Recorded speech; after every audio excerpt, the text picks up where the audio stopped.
Agua y sodio son trastornos que tenemos que tomar muy especial, digamos, atención, ya que es lo que más observamos, ¿eh? Hay que recordar pues, de que nosotros en un perfil de 70 kilogramos, que digamos es el estándar en el extranjero, ¿no es cierto?, para una persona adulta, tiene un agua corporal total de 42 litros, ¿ya?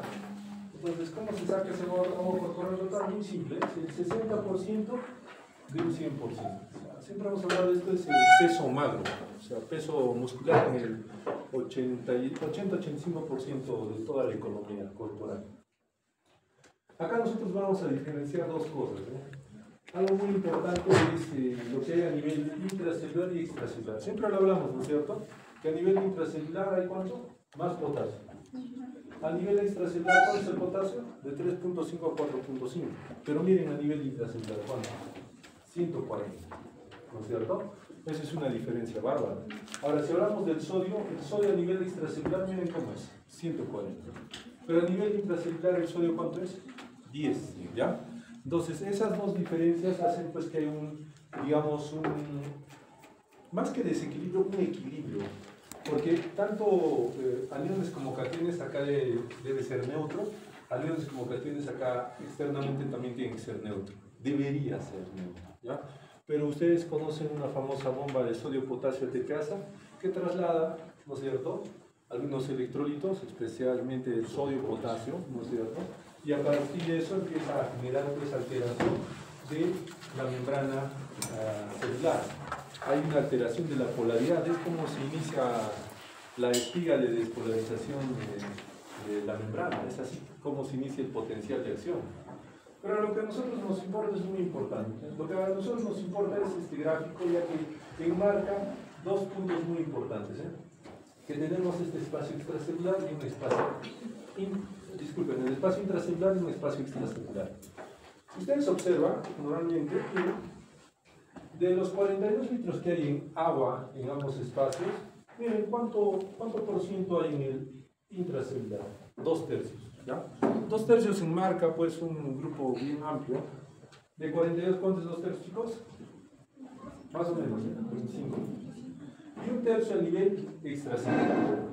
Y de ese extracelular que nosotros habitualmente manejamos en agua, pues fíjense cuánto es lo que nosotros conocemos, el intravascular. ¿El intravascular cuánto de líquido hay? ¿Cuántos litros de sangre?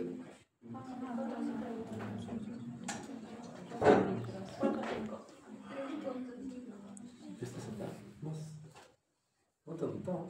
¿Más disponible? ¿Sí?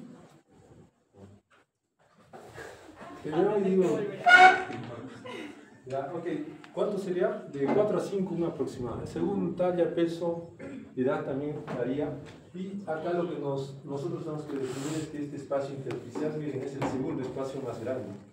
Primero es el intracelular, luego el intersticial y el intravascular. Hay algo muy importante que en el intracelular no hay en el extracelular, ¿no es cierto? Son algunos elementos que nosotros tenemos que diferenciar en cantidades, digo, ¿eh?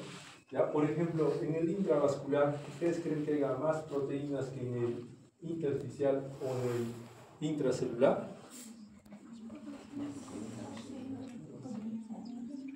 Hay de todo, por si acaso, en los tres espacios, ¿eh?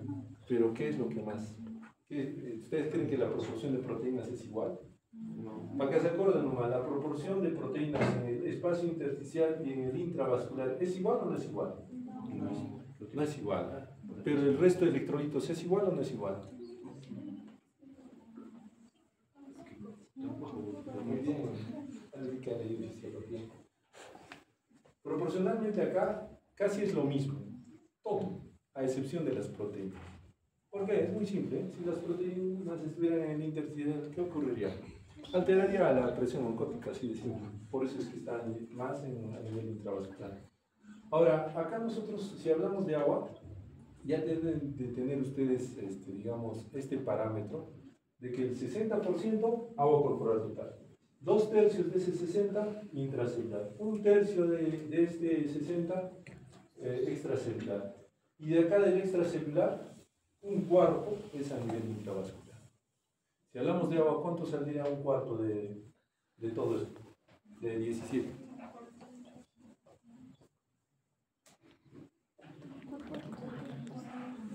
Entre 4 y 4.25. ¿Y cuántos litros de sangre tenemos? ¿Corresponde o no corresponde? Bueno, debería corresponder. ¿Están seguros? Acordémonos que estamos hablando de agua, ¿no? Si acá nosotros sacamos la proporción de agua, tenemos que quitar los elementos formes. ¿Por qué? Porque corresponde al hematía, la plaga, todo eso corresponde al. Los leucocitos corresponden al intracelular, no corresponde al extracelular. ¿Cuánto es el hematocrito?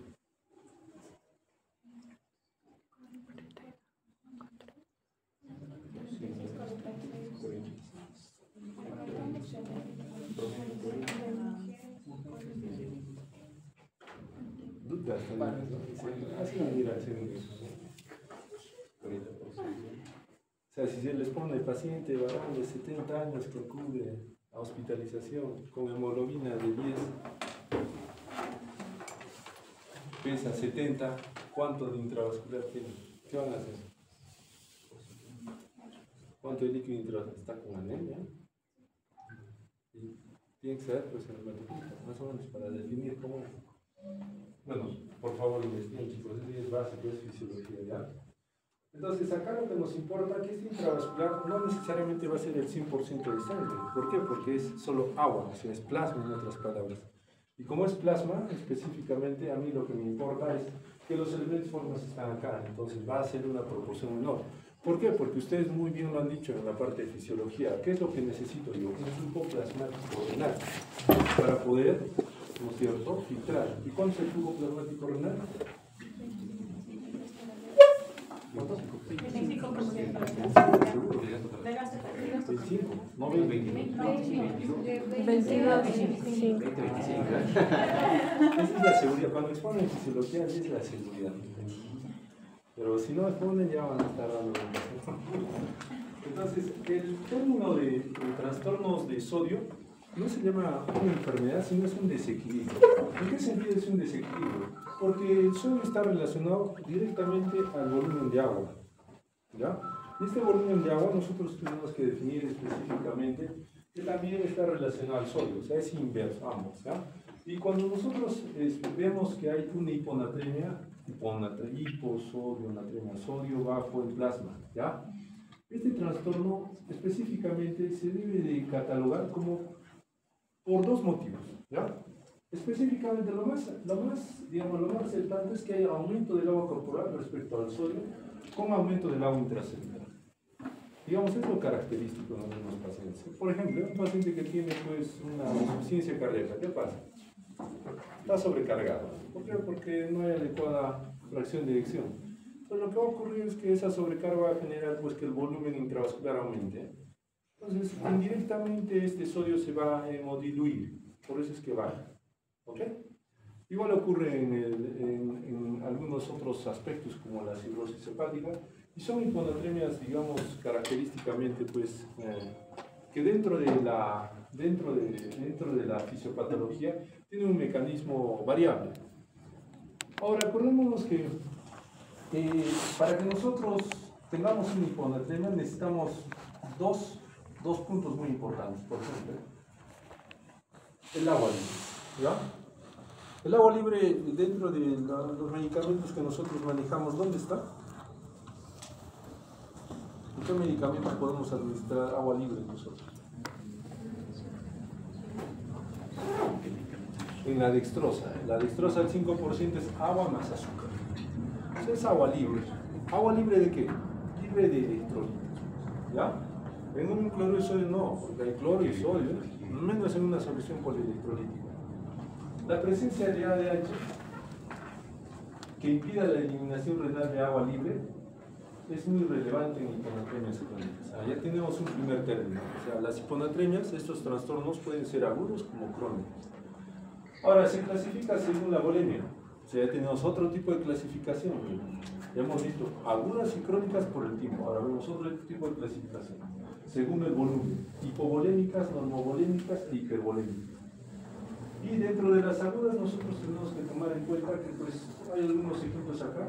Según la velocidad de instauración podemos nosotros enmarcar el grado de hiponatremias. Lógicamente que nosotros pues, si vemos que es un paciente, por ejemplo, tal vez con un trastorno del medio interno muy agudo, como un posoperado, paciente que haya hecho un ejercicio extenso, que haya tenido una polidipsia psicógena, ahí vamos a enmarcar esta avidez. A diferencia de algunos pacientes que tengan, por ejemplo, trastornos de larga data. Acá lo que es más importante dentro de la hiponatremia, así como la hipernatremia, siempre va a ser el edema cerebral, ¿no? O sea, en general, los trastornos tanto de hipo y hipernatremia van a afectar a nivel cerebral, ambos. Entonces, cuando ustedes vean un paciente que venga a la emergencia, tenga trastorno sensorio, sí o sí tienen que buscar electrolitos, ya que eso sea una causa probable de la descompensación del paciente.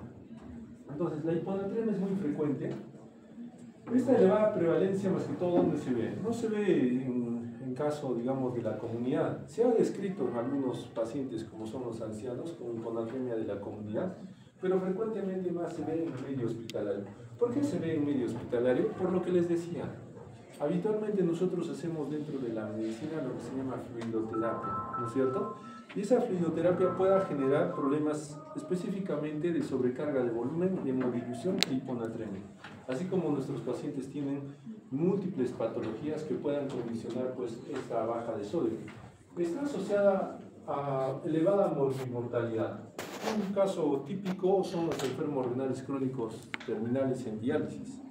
En ellos, nosotros, cuando vemos una hiponatremia persistente, el riesgo de mortalidad es alto. O sea, ¿qué quiere decir? Que van a morir probablemente en menos de un año. Hay esa, digamos, esa prevalencia en esta población solamente por ver hiponatremias. Entonces, el sodio debe cumplir funciones un poco más complejas, que seguramente pues, ustedes ya habrán escuchado en las exposiciones de sus compañeros. Por ejemplo, a ver, dime una función del sodio. Piénsalo, nariz.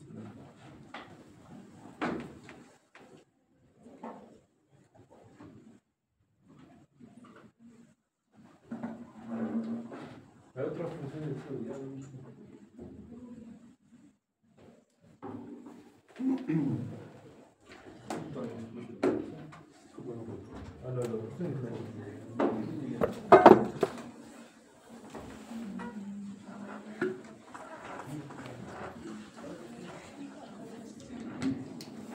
El sodio que genera la osmolaridad. Contracción muscular, ¿te parece? Despolarización. Acuérdense pues del calcio, sodio, potasio, ¿no? El potasio, todos pertenecen al mecanismo de despolarización. ¿Qué más? A ver, ¿qué más? Claro, porque tiene un ejemplo de la regulación de la presión. ¿Qué más? Ácido base, un poco difícil, pero sí se ha descrito algo por ahí. Un poquito por ahí, pero más es el calcio. ¿Ya? ¿Algo? ¿Qué más?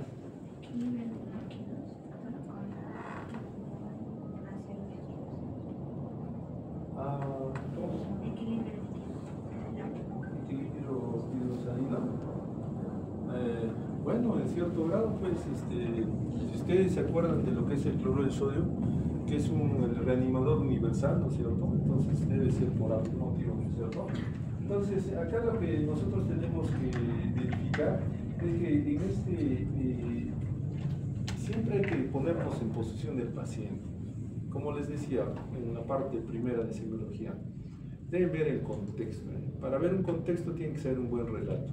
Entonces, si por ejemplo viene un ancianito, porque está descrito ya dentro de estos trastornos, ya, un ancianito que 90 años ya tal vez con dificultad para hacer sus actividades, de pronto tú lo ves, trastorno sensorio y estás pensando en deshidratación. Seguramente se ha deshidratado, pobrecito, nadie le alcanza el agua. Entonces es un trastorno electrolítico. De pronto ves tú un niñito de un añito que tampoco depende de él, pero tiene diarrea.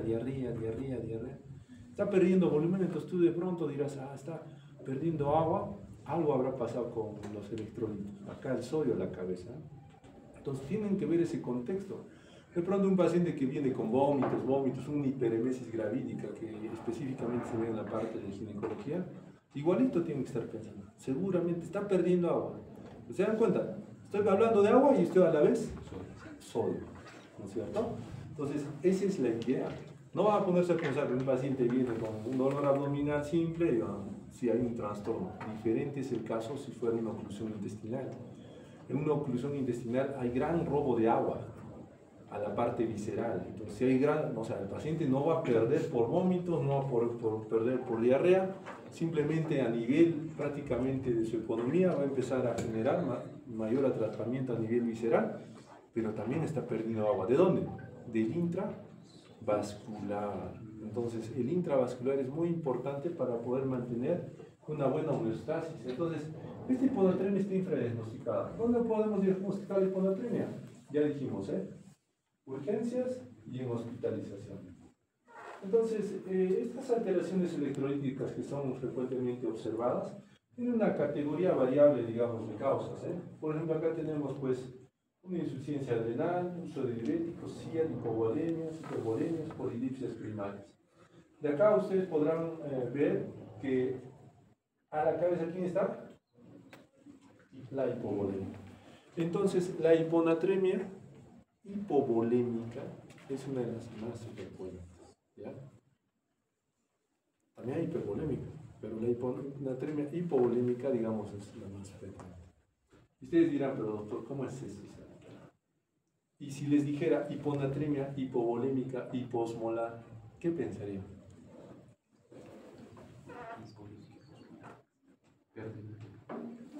Hay otro término más, doctor ya no nos está hablando de la volemia, sino nos está hablando de la osmolaridad. Entonces, ¿cómo se saca la osmolaridad del hígado? La osmolaridad es igual a entonces sodio más glucosa sobre 18. Más urea sobre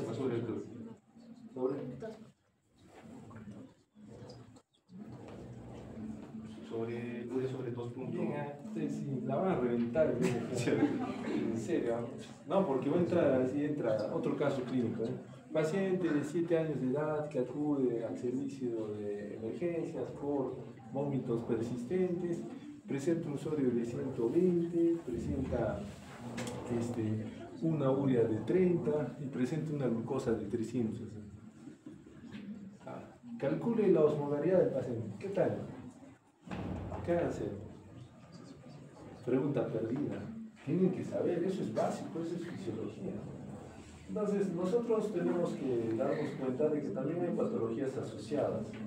Estas patologías asociadas, por ejemplo, acá epidemiológicamente, por ejemplo, ya se han visto estudios observacionales, en los cuales ya son pacientes ya nefrópatas, y de acá lo que nosotros tenemos que observar es de que estos pacientes desarrollan hiponatremia específicamente ya por trastornos un poco más específicos, como es, puede ser la SIDA, cirrosis, neumonía, insuficiencia cardíaca, estados postoperatorios, cáncer.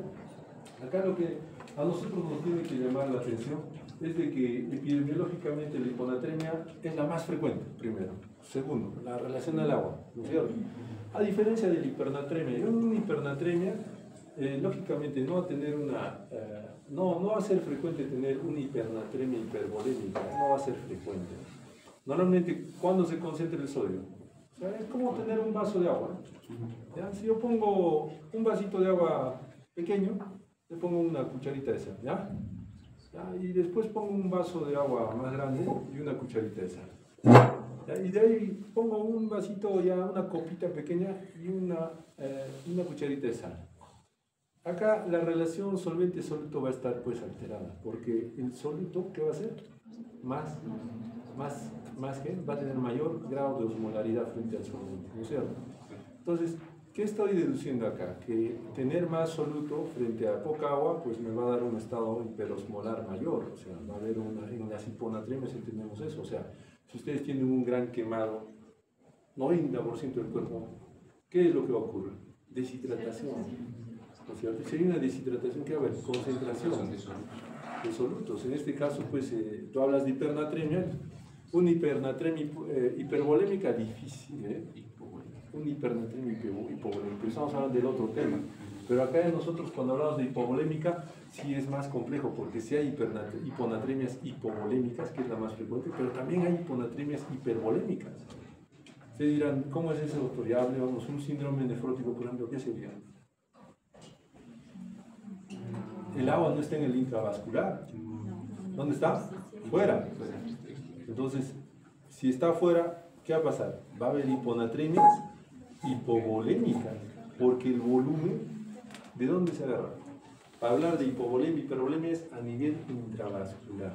¿Ya? Entonces, tienen que empezar a ver específicamente el tipo de fisiopatología que tiene el trastorno para que nosotros empecemos a analizar qué está ocurriendo con este sodio. A ver acá, muy bien, dentro de la sintomatología siempre va a ser en ambos, tanto hipernatremia como hiponatremia, va a ser los trastornos neurológicos en la casa. Pero hay un detalle en la hiponatremia, a diferencia de la hipernatremia. Que en la hiponatremia nosotros podemos clasificar todavía. Miren, fíjense, una hiponatremia leve, una hiponatremia moderada y una hiponatremia severa. Me voy de frente a la severa, ¿por qué? Porque digamos es lo que habitualmente se corrige por vía endovenosa. ¿Qué va a tener? Cefalea, igual que la hiponatremia leve, pero no pasa nada. Inquietud, letargia, letargia es diferente. Paciente que no responde. Convulsiones, ya, algo más complejo.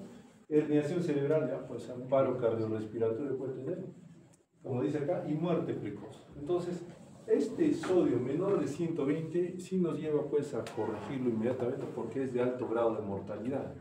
Y para que nosotros corrijamos ese sodio tenemos que saber que hay algunos elementos para corregir. ¿Qué elementos tenemos para corregir?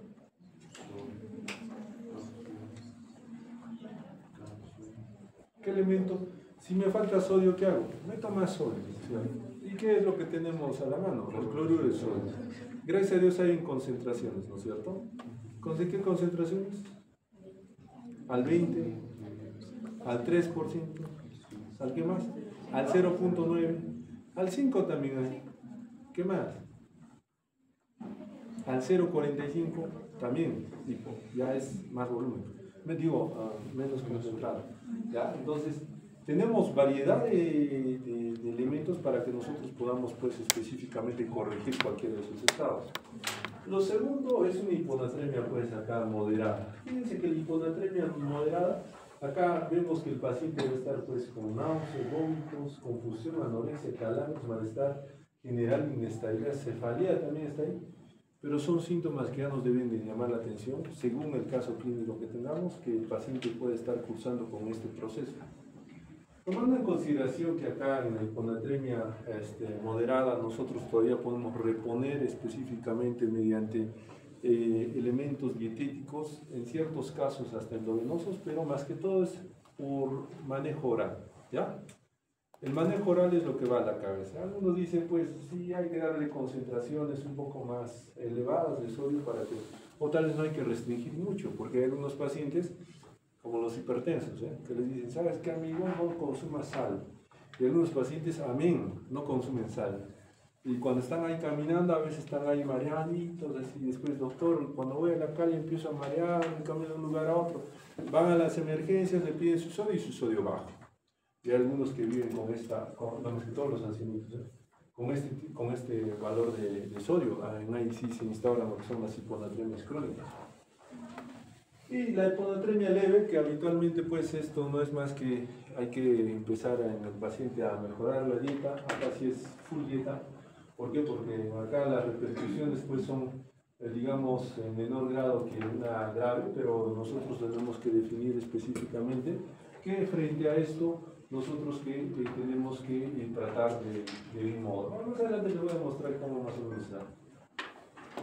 Entonces, hay otros síntomas más sutiles, por ejemplo, como les decía, esto que se ve, inestabilidad, tendencia a la caída, osteoporosis en mayorcitos, o sea, cuando ustedes vean, ¿sabe qué, doctor? Estoy caminando y me voy a un lado, me voy a otro lado, y muchos dicen, no, eso es porque tienes pues una alteración, desequilibrio, un vértigo, les dicen. A veces no es eso, a veces solamente es esta pérdida de sodio. No hay correlación entre las cifras de natremia y la intensidad de los síntomas, ya que esto dependerá de la velocidad de instauración, ritmo de descenso y características del paciente, o sea, sus comorbilidades. Clásicamente, por ejemplo, como les decía, en los enfermos renales crónicos terminales, el valor de 125 marca un antes y después. Un valor menor de 125 es que el paciente tiene un riesgo de morir precozmente. Entonces, la importancia de esto es de que, anteriormente ya lo hemos hablado, ¿cierto? Hemos hablado de lo que son específicamente el volumen que debe haber de sodio o el equilibrio que debe haber entre el intracelular y el extracelular. Acordémonos que en estados hipertónicos, ¿qué ocurre? ¿Qué ocurre con la célula en estados hipertónicos? No, se deshidrata. ¿Ya? Para que se acuerden es cuando van a la piscina, salen como abuelitos, ¿no es cierto? Medio hipertónico, están metiéndose, claro, no salen pues como ancianitos, sino manitos, ¿no es cierto? ¿Y es por qué? Porque roba agua. Entonces es lo mismo que ocurre en nuestras células. Y en estados de ya también de hipotónicos, ¿qué pasa? Ya también hay agua sin electrolitos, ¿no es cierto?, alrededor, y la célula está adentro, como tiene más sodio, más electrolitos, empieza a jalar agua intravascular, entonces se hincha. Entonces, eso que ustedes ya saben, se trasloca en esto. ¿Ya?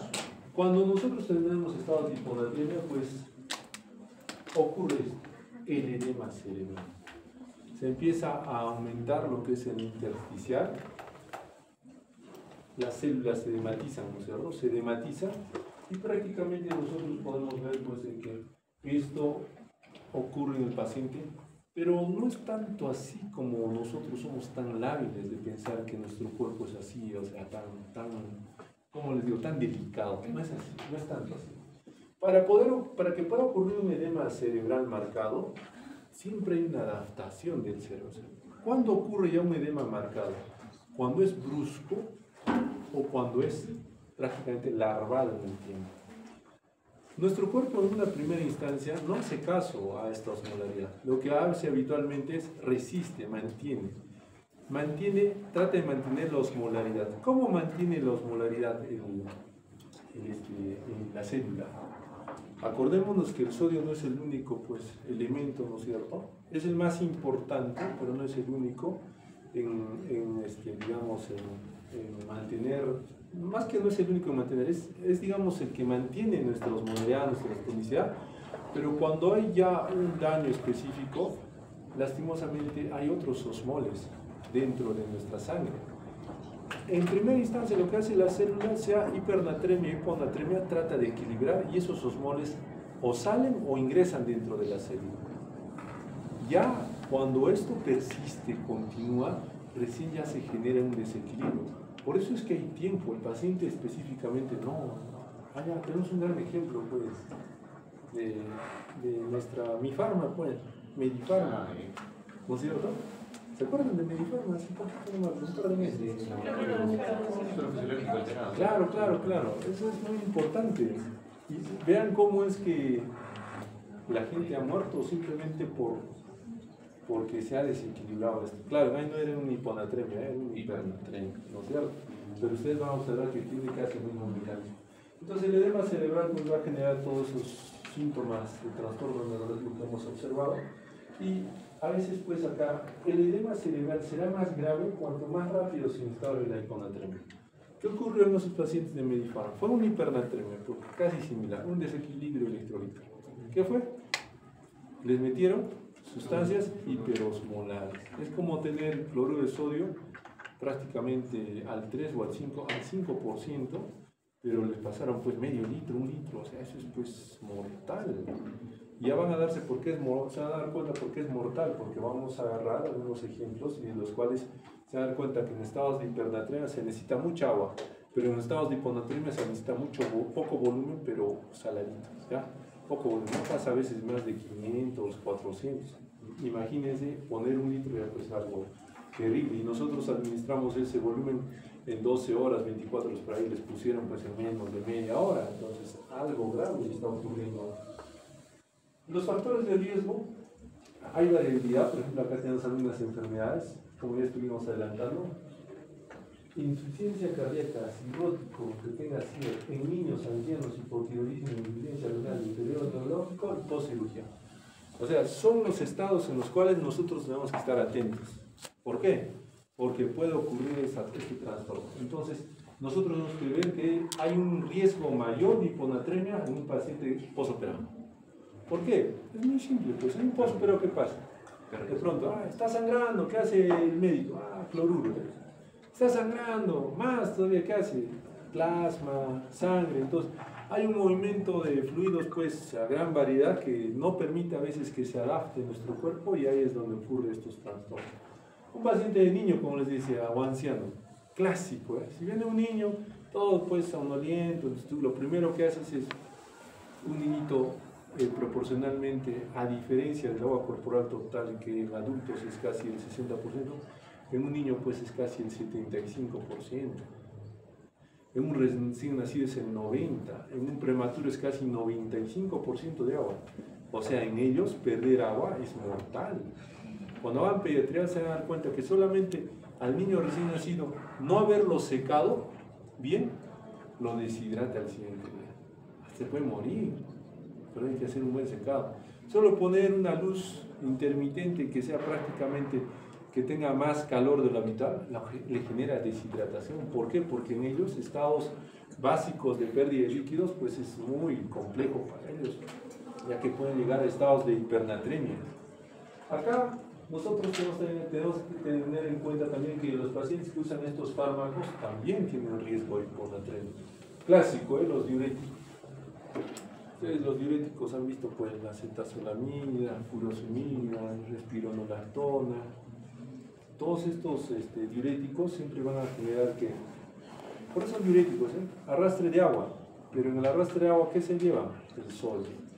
Esta población también es riesgosa, entonces a partir de ahora nuestros famosos hipertensos, pues, que les dicen primeramente, ¿sabes qué? Tu presión está alta, no comas sal primero y después le dicen, tómate este diurético. Ya sabrán por qué hacen trastornos de hiponatremia, ¿ok? A los que son estrictamente, digamos, pacientes que cumplen su tratamiento, pues les va a afectar esta patología. Los AINES, opioides, antidepresivos, antiepilépticos, quimioterápicos, antihipertensivos, los soles, los azolos, los prazoles, dice, el omeprazol.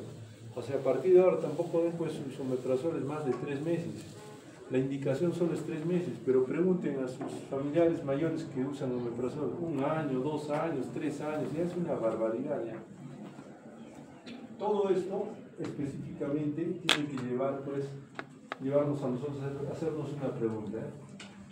Hay que considerar que hay un tema muy importante que es la hiponatremia, la falsa hiponatremia. ¿Ya? Por eso es que nos hacemos la pregunta, ¿la hiponatremia es real o no es real? Un punto. Otro, ¿la orina está concentrada o diluida? Otra pregunta, ¿cómo está el volumen extracelular? Para lo que es el volumen extracelular, es muy simple para ustedes. Supongo que habrán hecho pues AYEPI. ¿Saben qué es AYEPI? ¿No hacen? Creo que después hacen. AYEPI. Atención básica. ¿Cómo van a ser médicos generales? Tienen que saber AYEPI. AYEPI son unas guías, unas normas que especifican, y búsquenlo, ahí está bonito el cuadro de pacientes hipovolémicos, hipervolémicos, normovolémicos. Es una guía para ustedes. Es como que es su coquito. Si viene un niño con 5 diarreas, ¿qué es lo que hacen? Ustedes tienen, ¿la lleva al médico? No lo lleva al médico. Así es, ¿ya? Igualito, si viene un paciente con ritmo respiratorio, ¿qué es lo que hace?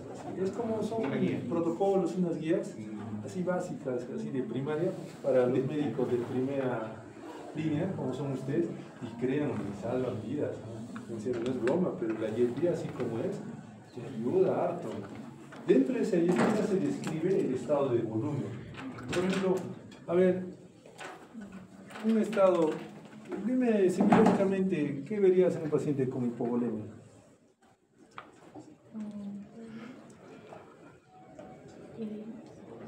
Edema, un poco difícil, ¿eh? Hipervolemia sí va para edemas, ¿eh? O sea, digamos, cuando hablamos de semiología, hablamos pues signos y síntomas, ¿eh? Cuando viene un paciente bien no puede sentar y dice, doctor, ¿qué vas a decir? Uy, Dios mío, eso que tiene pues en toda la piel es agua, ¿eh?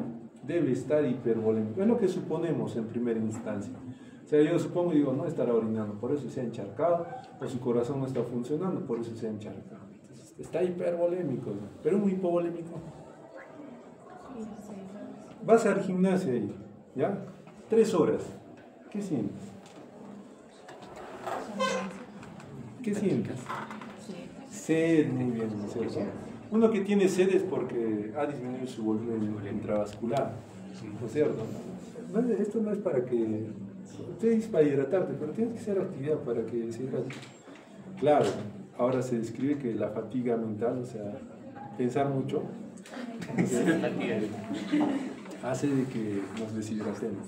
¿Por qué? Porque el metabolismo celular pide, por cada caloría, entre comillas, se necesita 1 centímetro cúbico de agua, por cada caloría que nosotros generamos. O sea, para pensar, pues necesitamos generar calorías, ¿no es cierto? Entonces, por eso es que necesitamos hidratarnos. Pero en un ejercicio extenso, digamos, corren como han corrido. ¿Alguien ha corrido acá en el Cusco? Ahora último, nada. Ya, esas personas que corren se deshidratan, ¿eh? Entonces hay bajo volumen y ¿qué pasa? Toman agua porque hay un mecanismo de relación. Otro síntoma.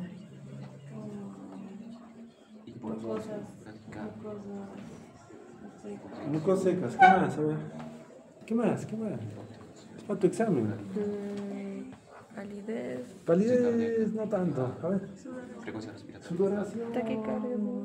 Taquicardia, sí. Hipotensión. ¿Qué más? Algo que tiene que ver con el riñón. Muy bien. ¿Qué más? Mareos. Qué difícil, ya. Signo pliegue positivo. Muy bien, ¿no es cierto? Cefalea. Excelente. Ustedes van a dar un buen examen. ¿Se dan cuenta? Entonces, cuando hay un estado de hipovolemia, entonces nosotros podemos ver en el paciente. En el paciente específicamente, taquicardia, hipotensión, ¿qué más? Sensación de sed, signo de pliegue positivo, ¿no es cierto? En niñitos más que todo. ¿Qué más vemos en el caso de ellos? Oligoanuria, ¿qué más? Muchas cosas, ¿eh? ¿Ya? Y cuando hay hipervolemia, ¿qué vemos nosotros en un estado de hipervolemia? Bien, muy bien.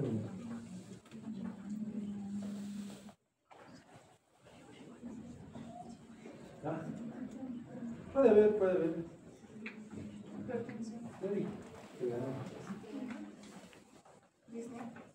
Disnea. Sí, por congestión pulmonar puede ser. Cefalea. ¿Qué más?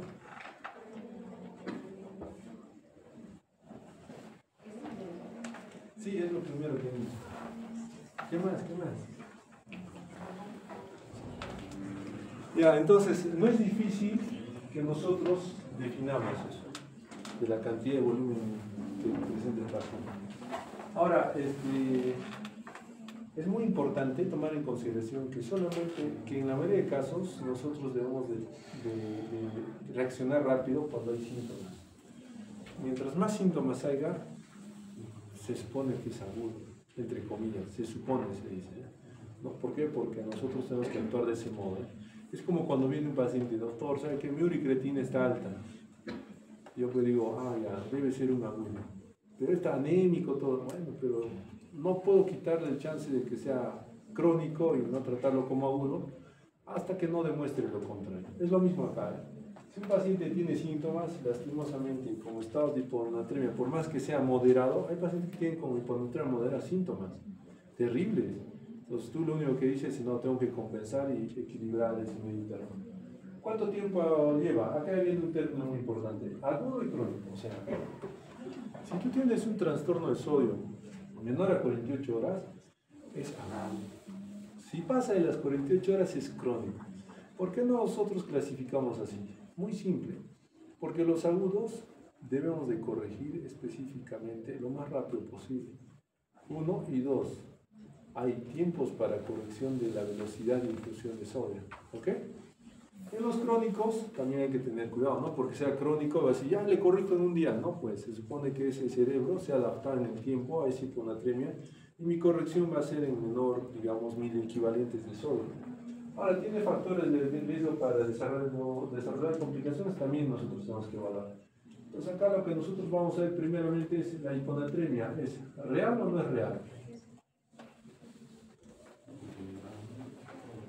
Sodio, menor a 135.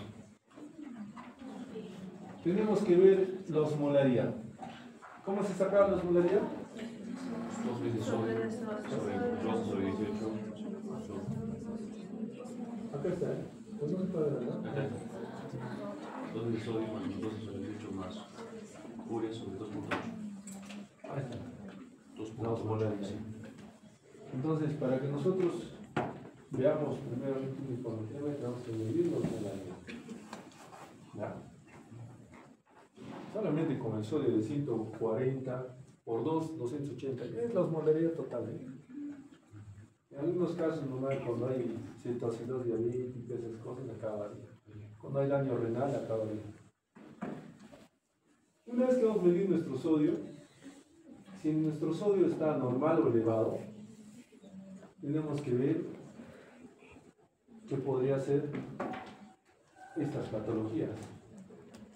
Miren, si nuestro sodio está normal o elevado. Si está normal, miren, tenemos a la glucosa al costado. Si esa glucosa o hay hiperglicemia, ¿qué va a hacer? Aumentar la osmolaridad. Y el mannitol también. Por resección transuretral. ¿Qué pasa acá? El sodio está normal. Lo que pasa es que en pacientes por resección transuretral se les hace lavado. Como se les hace lavado y se infunde a veces hielo venosa, entonces el sodio está normal. Lo que ocurre es que aumenta el volumen. ¿Ya? En hiperlipidemia, los lípidos, ¿qué generarán?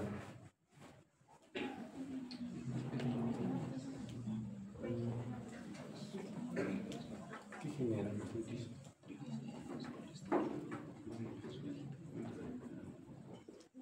Hiperproteinemia. ¿Qué sucede? Aumenta la presión. Porque más adelante está el grafiquito, ojalá que esté. ¿Qué pasaría si ustedes tienen 2 tubos de sangre? ¿Ya? Y dentro de estos 2 tubos de sangre, específicamente tienen una cantidad de plasma y una cantidad de células. Pero cuando tú tienes otro tubo y le metes más proteínas, ¿cuál aumenta? ¿El volumen o la proporción el plasma o la proporción de moles? O sea, ¿cuál desplaza cuál?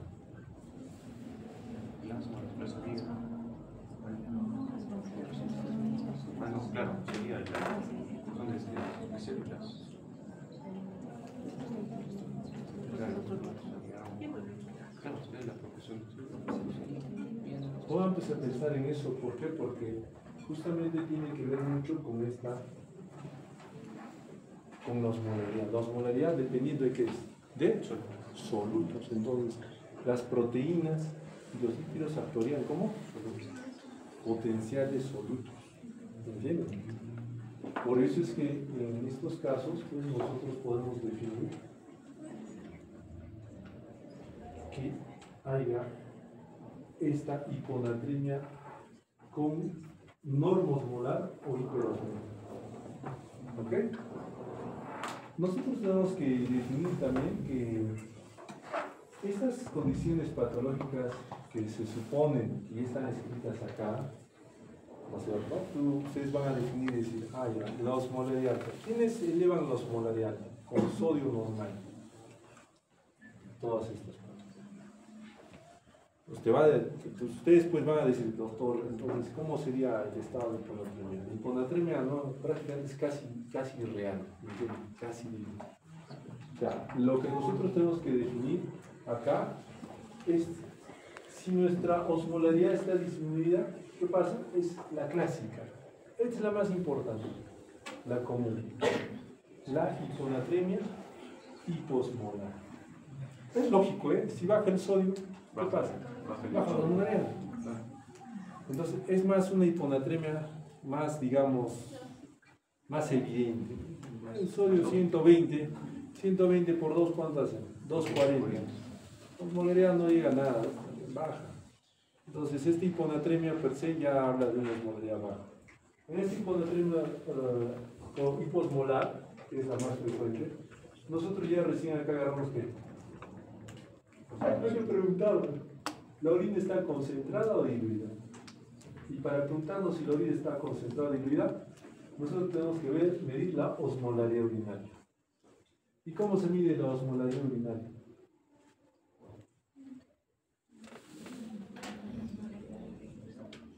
¿Disculpa?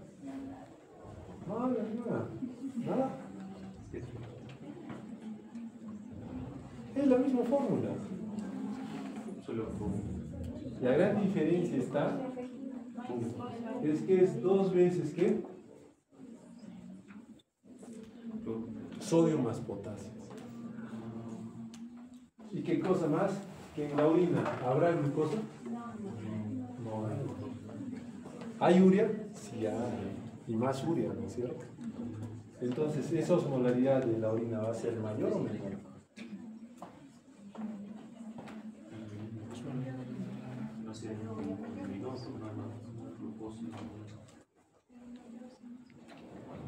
Miren, tanto así se habla de que la glucosa no debería estar más la urea, sí hay, ¿ya? Que miren acá, para que se acuerden nomás. La osmolaridad urinaria mayor a 100 miliosmoles por kilogramo. ¿Qué hemos dicho que la osmolaridad urinaria que era? 2 veces sodio. O sea, si el sodio más potasio es mayor al sodio plasmático, ¿qué nos está indicando? Que hay una osmolaridad mayor de 5. ¿No es cierto? Acá entra el potasio. ¿Por qué? Porque el sodio se recicla. Acuérdense que el sodio cuando entra al riñón se recicla. Baja su proporción del sodio. ¿Ya? Entonces, cuando la fórmula real es 2 veces sodio más potasio más glucosa y todo eso.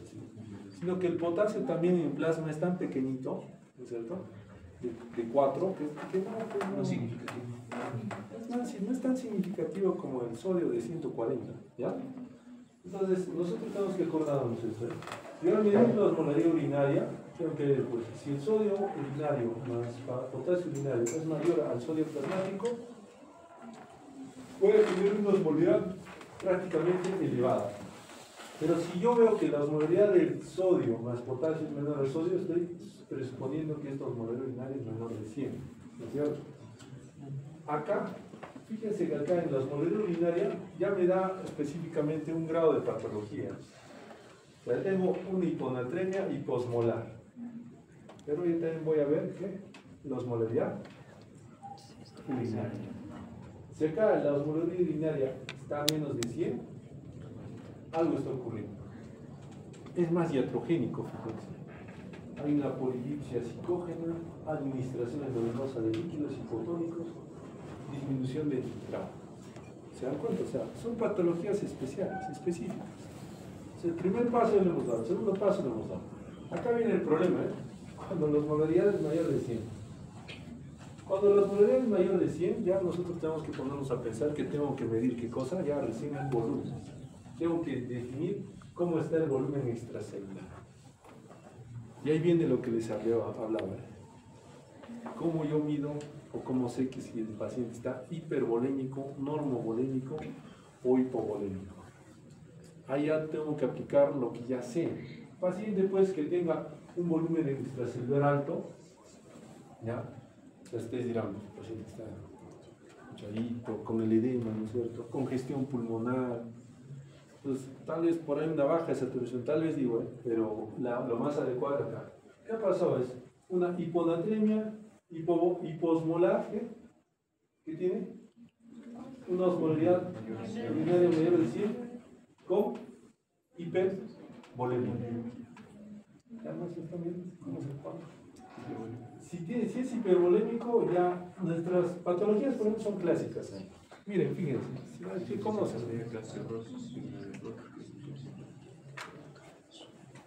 Tenemos que ver un pedacito charito. El problema va acá. Ustedes dirán, doctor, ¿puede haber un paciente que tenga normovolemia y que tenga hiponatremia? El paciente está normal, así como ustedes, ¿sí? De pronto, de 2 ampollas el sodio está abajo. Qué raro. Lógicamente que va a tomar agua, pero nunca va. Y acá, un paciente normovolémico, miren qué patología está a la cabeza. El CIAR. Un hipotiroidismo, una insuficiencia suprarrenal, un hipocortisolismo. Entonces es muy importante definir pues que si hay un sodio alterado, pues yo tengo que hacer toda esta estructura para poder definir cómo está su estado volémico, su estado de osmolaridad urinaria, su estado de osmolaridad plasmática.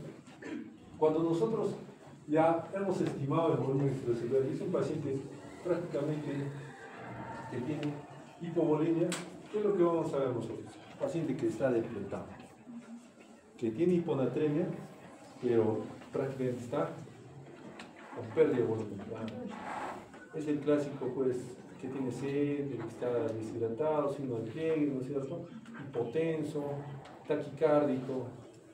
Acá nosotros vamos a definir 2 puntos en especial. Vamos a tener que medir otra vez lo que es el sodio y cloro. Si ambos me suman más de 20 miliequivalentes, específicamente yo diría, pues, ¿qué ha pasado? ¿Qué me puede estar generando pues gran pérdida de sodio? Miren, aquí están los diuréticos, nefropatía transversal, bicarbonaturia, cetonuria, virosis osmótica, síndrome cerebral pierdesal. O sea, acá prácticamente estoy induciendo, ya hay un trastorno base que no me permite mantener ese sodio dentro de mi economía renal. Si acá prácticamente tengo pues un sodio y cloro menor de 20 miliequivalentes, la pérdida es extrarrenal, o sea, no tiene nada que ver el riñón acá. Acá ya son lo más frecuente, diarreas, vómitos, febres cutáneas, quemados, ¿no es cierto? Entonces, ya tengo que hablar un poquito más de lo que es electrolitos urinarios para poder definir lo que es un hiponatremia. Entonces, de ahí vienen sus nombres, pues esos nombres raros que ustedes cuando les pongan en alternativa hiponatremia, normovolémica, hiposmolar. ¿Cómo se come eso? ¿No es cierto? O usted, hiponatremia hipovolémica, la clásica, decían ustedes, la hipovolémica. ¿No es cierto? Hiposmolar. ¿Cuál es? Con cloro y sodio menor de 20.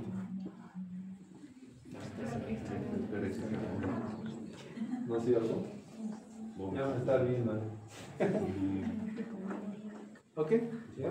Es lo más tedioso de la parte de electrolitos. ¿Por qué? Porque lo demás no tiene mucho que ver eso.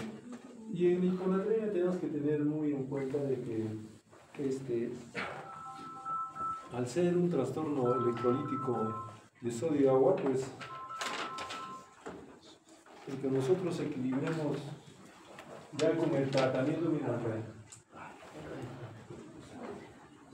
Aquí está. No está. Ya. Ahora, hay unos términos también que tienen que aprender. Disculpen, ¿ya? Osmolaridad plasmática, osmolaridad efectiva. Ustedes dirán, doctor, fisiológicamente, ¿cuál es la gran diferencia? ¿Cuál creen que sea la diferencia? Miren, acá, ¿cuál no está? La urea. Entonces, ¿la urea será un osmol efectivo? No Así de simple. Así como la urea no es un osmol efectivo, ¿qué otro ejemplo? Los alcoholes. ¿Ya? Entonces tenemos que nosotros definir, nosotros, ¿por qué se llama osmolar efectiva? Porque esta osmolaridad va a jalar agua. ¿Por qué la urea no está ahí adentro? Porque difunde a través de la membrana, rápido. Entonces, como difunde rápido a través de la membrana, nunca se va a quedar pues, en un solo lugar. A diferencia si tú pones dos vasos, los unes por una membrana semipermeable. Acá tienes sodio y glucosa. ¿Qué va a pasar con el agua? Baja. Entonces, en acá pues la urea no resulta ser un osmolar efectivo. Por eso dice, calcule la osmolaridad efectiva. ¿Quiénes agarran? Solo sodio y glucosa. La osmolaridad urinaria, lo que les decía. ¿Cuál es la fórmula? Sodio más constante por 2, más urea, más glucosa. No. Sí, es más glucosa. No debería haber glucosa. ¿No es cierto? Pero para calcular una osmolaridad urinaria real, en un paciente que tiene diabetes mellitus, sí debe haber glucosa. Si se mide, se quita también. ¿Ya? Y miren algo muy bonito, muy interesante que también entra en el examen. La corrección de sodio. ¿Cómo se saca la osmolaridad urinaria por densidad urinaria? Densidad de menos 1000. ¿Ya? 35. O sea, no te va a dar uno del paciente que tiene una densidad de ¿cuánto? 1010. Menos 1010. Tiene que sacar 350. 350. ¿No? Es simple. Su densidad menos 1000 por 35. 1010 menos 1010 por decirlo así. Pero esto creo que hicimos, ¿del sodio? ¿La corrección? No hemos mencionado en el AGA, para el AGA. Ya, miren, fíjense esto, ¿ya? Acá, la corrección de sodio, acuérdense que el sodio, la glucosa, pues es un osmol efectivo. Entonces, nosotros para corregir el sodio en hiperglicemia tenemos que tener esta fórmula. ¿Están seguros que no hemos hecho punto? No, yo. Tan rápido pasar el semestre que pensé que había hecho punto. Tal fue con el semestre. Vamos a tener que hacer prácticas de esto, ¿ya? Entonces, el sodio, nosotros tenemos que corregir cuando hay un paciente con hiperglicemia. ¿Ya? Acá, esta fórmula les va a permitir a ustedes definir. A veces tenemos, pues, sodios de 140, está normal el sodio, pero el paciente tiene pues una glucosa alta. Corregimos y la realidad era que tenía 132 el sodio. ¿Ya? O tengamos 132, pero con un estado de hiperglicemia, ya nos da específicamente, tenemos que corregir y a veces nos da un 122. Entonces, ahí podemos por lo menos ya decir pues que es una hiponatremia que necesita corrección endovenosa. Solamente para él. Ahora, déficit de sodio. El déficit de sodio también se calcula con esta fórmula, pero les voy a enseñar otra fórmula que va a ser la estándar para su examen, ¿ya?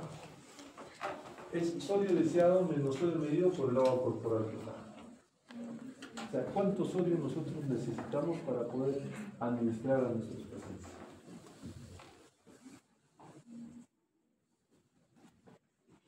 Entonces, las hiponatremias agudas, que son las menos frecuentes, tenemos que nosotros tratar pues de ver específicamente cómo es que vamos a tratar de mejorar. A la cabeza, pues, si tiene síntomas, siempre será suero salino hipertónico. ¿Qué sodio? Sodio al 33%, al 5%, al 10%, al 3%, al 2%. El clásico es al 3%. ¿Ya? Como hay poco tiempo, tampoco les voy a jugar mucho con el porcentaje. Va a ser al 3%. ¿Ya? Por favor, antes entraba preguntas al 5%, al 7%, al 10%, tenían que saber exacto. Ahora tenemos poco tiempo, entonces solo al 3%. Pero por lo menos, pues, con eso no creo que falle. Entonces, acá lo que nosotros tenemos que ver específicamente es que estas hiponatremias, las agudas, ¿no es cierto? Estas agudas tienen algunos bemoles, digamos. Nos da mucha muerte si no se trata, nos da digamos, un riesgo mayor si es que no corregimos rápido. ¿Por qué? Porque puede complicarse el paciente. Pero la idea también, así como corregir, hay parámetros para que nosotros administremos según hora, ¿ya? Acá también, en algunos pacientes, tenemos, por ejemplo, situaciones en las cuales podemos dar ingesta oral, pero en otros pacientes necesariamente debe hacer un aporte parenteral, ya que en estos pacientes, por ejemplo, normalmente pues, corren el riesgo de generar un edema cerebral más rápido y un enclavamiento. ¿Saben qué es enclavamiento? Enclavamiento. Sí. Hacen anestesia. Cuando el cerebro se edematiza y presiona. ¿No? ¿Presiona qué? ¿Quién controla la respiración? Presiona el tronco, ¿no? Eso es enclavamiento, se enclava. Y les da paro cardiorrespiratorio. O sea, la importancia del edema cerebral es que no llegue a ese nivel, que el paciente no llegue a tener un paro cardiorrespiratorio. En las crónicas, es la mayoría de pacientes, como les decía, ancianos, su mortalidad es elevada, son una enfermedad moderadamente sintomáticos. Hay pacientes que caminan, ancianos con 120 de sodio, están normal caminando, llevan su vida. Es raro, pero sí, he visto hasta ancianos de 115 de sodio, que es severo, pero por la cronicidad que tiene se ha adaptado. Nosotros tenemos que, bueno, nuevamente ver esto, de las causas, pero lo que más nos importa es dentro de las hiponatremias crónicas, por ejemplo, el CIAD. Sus causas tenemos por cáncer, enfermedades pulmonares, trastornos del sistema nervioso central, fármacos y otros. De acá, siempre el CIAD está asociado a este rubro, más que todo, tumorales. ¿Ok? En estas hiponatremias, fuera de las patologías ya crónicas tumorales, también hay que tomar mucha relevancia a los diuréticos, a los quimioterápicos, a los AINES. Del CIAD. Bueno, el diagnóstico es específico. Nosotros tenemos que encontrar, por ejemplo, esa osmolaridad menor a 175. Tenemos que nosotros ver que esta concentración de sodio está normalmente mayor de 40 y la concentración de creatinina a veces es normal también. Para que nosotros definamos pues lo que es un síndrome de expresión adecuada de la hormona antidiurética, podemos apoyarnos en algunos puntos. Acá lo que manda la cabeza es el FeNA, mayor a 1%. ¿Ok? Es lo más importante. Y el potasio, que suele ser normal. Cuando hablamos de potasio, ¿con qué túbulo tenemos que nosotros correlacionar? ¿Aproximar? ¿Potasio? ¿Qué potasio? Las células intercaladas. Expuesta hace poco, creo. Sí.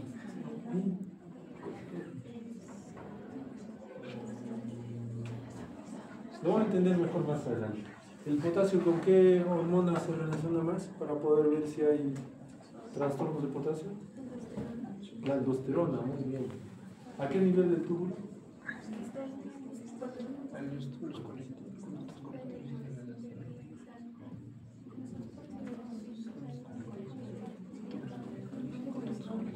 Recuerden, chicos, todo lo que han expuesto en el momento que están haciendo sus ejercicios, que están viendo, que están viendo Netflix, tienen que volver a repasar. ¿Lo has colgado? ¿Sus exposiciones? No, los últimos grupos no. ¿No lo has grabado? Sí, pero el primer examen sí es necesario para entender esta parte. Ya sé que es difícil volver a estudiar, pero solamente los puntos más importantes. Dentro del tratamiento tenemos que tener bemoles para la corrección. Por ejemplo, a la cabeza sí o sí suero salir hipertónico. Ya quedamos, al 3%. Cloruro de sodio al 3%. La velocidad de corrección. La velocidad de corrección dice, no es importante en las agudas. O sea, hay guías en las cuales te dicen que corrigen 3 horas. Claro, no al 100%, por lo menos el 50%. ¿Ya? Puedes hacerlo. ¿Por qué? Porque de una aguda te va a llevar a generaciones más cortas. Pero en las crónicas, fíjense, yo no puedo reponer más de 8 equivalentes.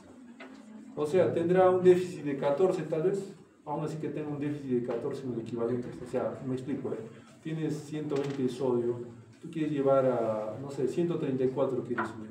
No es la norma, no necesitas subir todo, solamente tienes un límite de 8 por 24. Tienes 110 de sodio, no puedo subir a 120, no puedo. ¿Por qué? Porque tengo un límite de 8 por 24 horas, ¿ya? En las crónicas. ¿Por qué? Porque la adaptabilidad es muy débil. En cambio, en las agudas sí se puede correr un poquito más claro, pero no en exceso, porque si no ya corre el riesgo de lo que ha ocurrido pues, con los pacientes que han usado suelo salino hipertónico. Ahora, precaución adicional, mayor riesgo de edema cerebral en esta población. ¿En quiénes? Mujeres en edad fértil, ancianas, con tiacidas, niños, bajo peso muscular, polidipsia y hipoxemia. Cuando nosotros hablábamos de una hiponatremia, ¿qué era? Hiponatremia, hiposmolar, hipovolémica, ¿no es cierto? ¿Qué es lo que nosotros vamos a tener acá? En la hipovolémica. Tenemos que hablar sodio y cloro. Lo más clásico, menos de 20 equivalentes, vómitos, diarreas, cutáneas, tercer espacio. Y lo más complejo en este caso pues, sería pensar por el uso de diuréticos, nefropatía piedresal, síndrome cerebral piedresal, bicarbonaturia, cetonuria, diuresis osmótica. Acá, en este punto, ¿qué es lo que falta? Volumen. ¿Qué damos en contra? Agua. Y como es una hiponatremia hiposmolar hipovolémica, que es la, digamos, la real, ¿qué tengo que dar? Sodio. ¿Por qué? Porque está bajo el sodio acá. ¿Ya? Muy bien. Ahora, cuando tenemos nosotros una hiponatremia hiposmolar normovolémica, ¿qué sucede acá? ¿Qué dijimos? En el CIAP, ¿qué ocurre?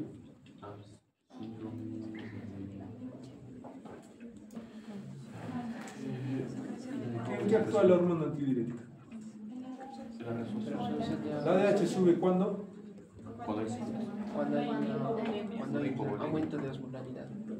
Cuando hay sed, ¿sube o baja la ADH? Es antidiurética. Cuando hay sed. Aumenta. O sea, hay un estímulo, ¿eh? La ADH va a aumentar, ¿por qué? Porque has perdido, y dice antidiurética, aguanta, riñón aguanta, no orinas, ¿no es cierto? Pero cuando hay una secreción inadecuada de la hormona antidiurética, ¿qué ocurre? ¿Qué ocurre?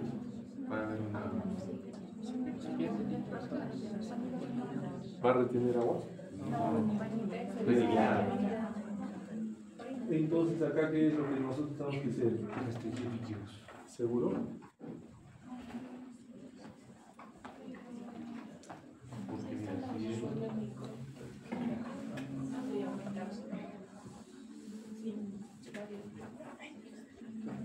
se ve igual, ¿eh? Sí, ¿se ve? ¿En serio, ves? ¿Segura? ¿Qué va a ocurrir?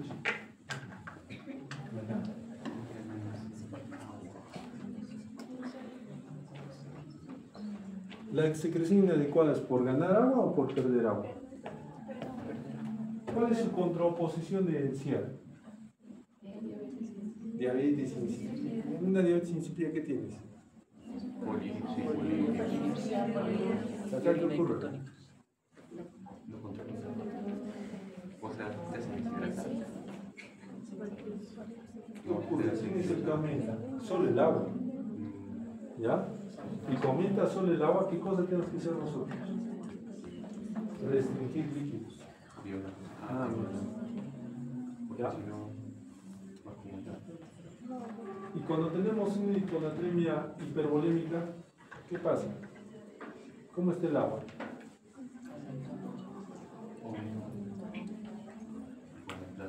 Aumentada. El sodio. ¿Qué tenemos que hacer?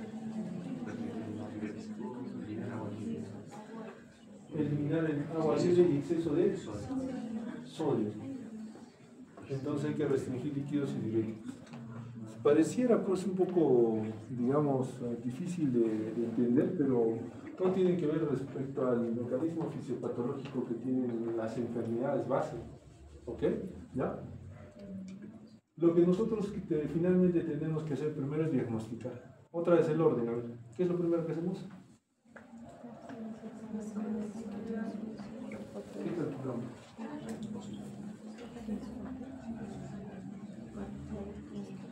¿Ya? Lo segundo.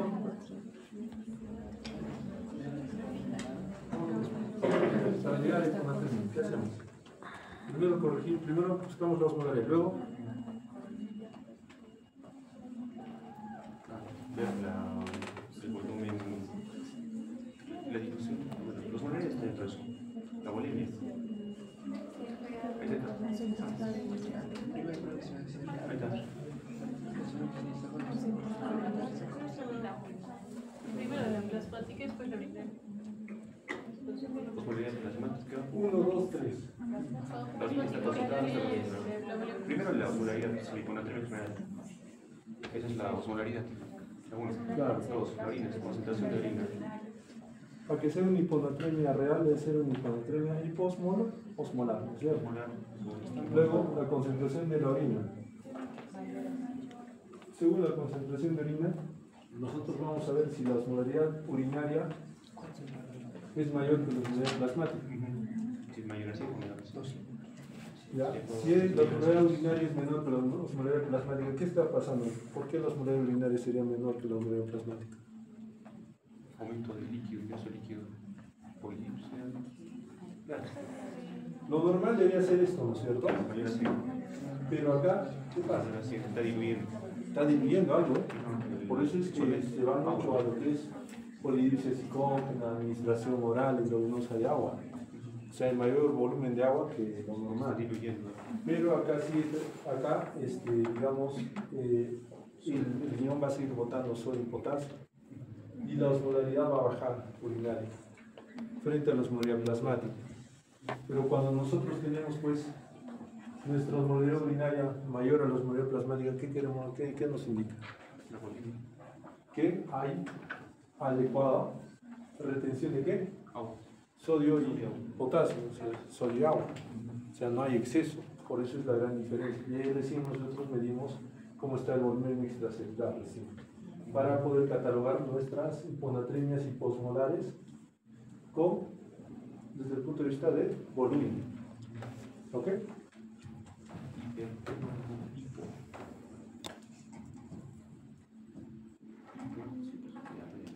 Ya.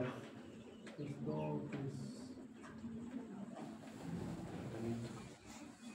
Todo lo que van a ustedes chequear específicamente, traten de leerlo más para entenderlo, ¿verdad? Porque la práctica es un poco más sencilla. Por ejemplo, si yo tengo una hiponatremia hiposmolar clásica, hipovolémica, ¿ok? ¿Qué es lo que necesito responder? ¿Qué es lo que necesitas tú? Restringirte agua y sodio. Acá nosotros podremos corregir el sodio.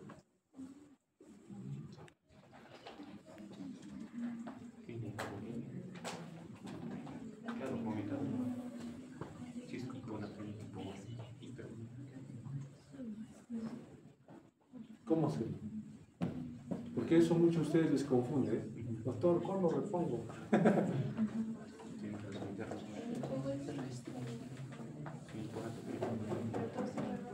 ¿Cuándo repongo, doctor? Si tiene un sodio de tanto. ¿Se dan cuenta que hay una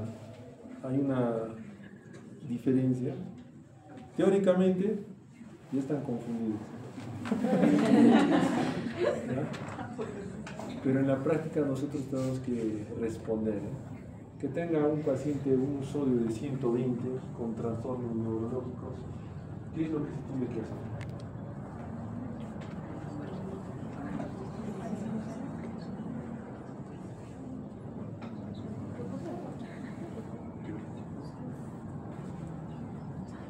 Tengo que traerle las otras diapositivas.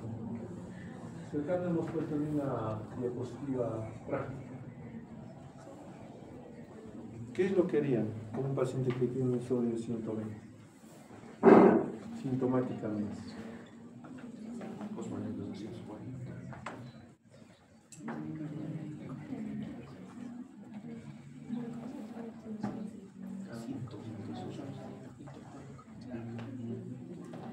paso nunca vamos a acabar la niña. La damos una clase mañana. ¿No es cierto? ¿Cuándo vamos a acabar? Pero ya programado ya el examen. ¿Para qué fecha estás quedando?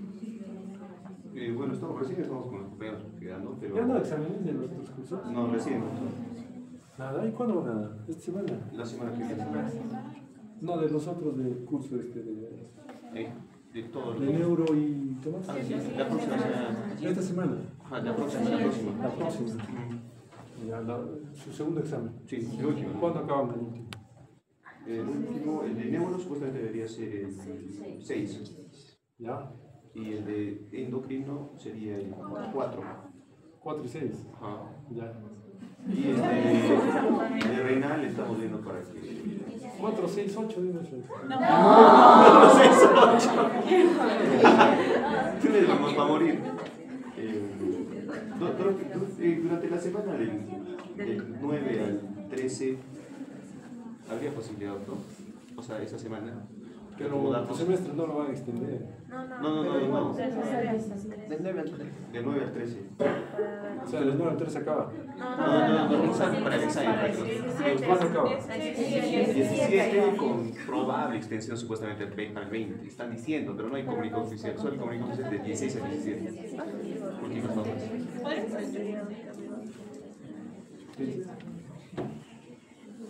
Que podría ser 16, 17. A ver, decían una vez para... El 13. Para